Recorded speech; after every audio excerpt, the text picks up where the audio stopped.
folks, welcome to this video and greetings from Germany.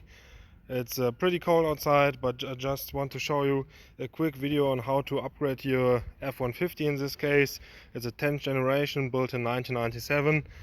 If you upgrade your if you want to upgrade your manual seats to electric ones, this is how you can do it, or how I did it, and I think it's the easiest way. First, of course, you have to unbolt the old one. You have 3 bolts right here and 1 stud here.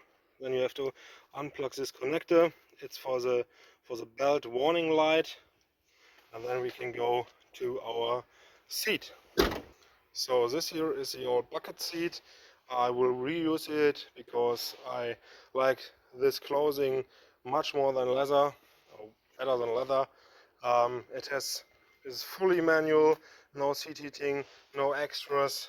So if you want to swap this one or your seat to an electric one, of course you can buy one from a donor car, or in my case you can just use this electrical bracket or the seat mount. To get access to it, you have to unbolt 4 bolts on each side here, or two bolts on each side. You have to undo this cover. You can do it by unscrew these 2 bolts, pop this one right off, and there's a screw under it, a Phillips head. Lift this one up, there's another screw, and I will do it now, and then I'll show you the next steps. So I removed all parts. I unbolted these screws. This one pops right off. If you put a screwdriver behind this like that, here's 1 screw, and here's a little plastic tab. You just have to push it away or use a screwdriver as well, and then you can lift this whole assembly off and put it aside, because you won't need this anymore. So I think I need both hands to do this. So here's what you're dealing with. It's pretty filthy, so I have to clean it up. Now the next step is to unbolt this whole assembly here. As I said a few minutes earlier, it's just held on by these 4 13mm screws or bolts. One is here, one is right here, and on the other side is the same. And why I'm doing this video is because I got these 2 consoles. This one is out of the donor car, the 2002 Expedition, but it won't work so easy because this one, or this particular car, had like seat heating, it had like memory seats, and so on. So it's not that easy. Everyone knows, or everyone who's dealing with a topic like that knows, to operate your motors you only need ground and power. So in this case it's a little bit different, because there is this seat module and I don't want to use this anyway. So if you don't want to deal with all the harness, do yourself a favor and get one of these. It was the only one available in Germany. It's out of an F150. It's pretty simple. It's electric. It's an electric seat console. I got this one off of the Expedition. So these plugs, or these controls here, are the same if you have memory or not. It will plug right into. And the only thing you have to deal with is here. That's your whole connection for the seat. So it's just 2 wires. It's a green one for power and the black one for ground. So you have to hook this up in your car. In this case I will do it the proper way. So I don't want to hook it up on the battery. It will go directly to the fuse box, and it's secured with a 35 amp, if I'm right. Yeah, you can correct me, no problem. But anyway, first I will install this bracket or this seat console on my bucket seat here, and then I continue with filming.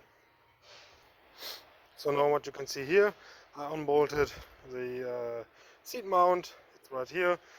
You have to unplug this wire, as I said, on the donor seat. The wire is going straight through this hole in the metal and clips onto here, so you have to loosen it and put it through. Now I will reinstall the console. One important thing to mention is that the bolt holes you have to screw your bolts back in are not the same as on the manual one. I can show you on the crapped out expedition seat. So as you see right here, this is the bottom of the torn apart seat from the expedition. The manual one, if you have the manual seats, your bolts will go right here or right in here. On the electric one, because the seat console is a little bit wider, your bolts will go in this hole. But in this case, this one was electric, so here is a thread.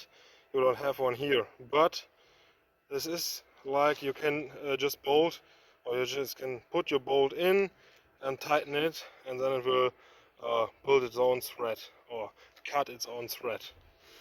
Yes, that's something to mention.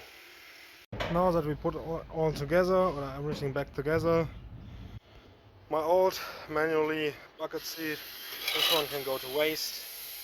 Here's a fully electric operation module console, whatever you want to call it. This one is back on. This one is also screwed back in. The wiring harness from the switch can go through here. So there's a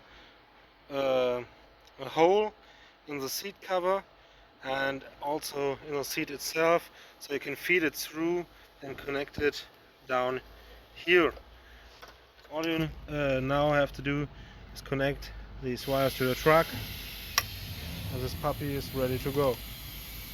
The seat is back in. As you can see, it's pretty filthy in here because it's a work truck, so I did the Expedition center console swap.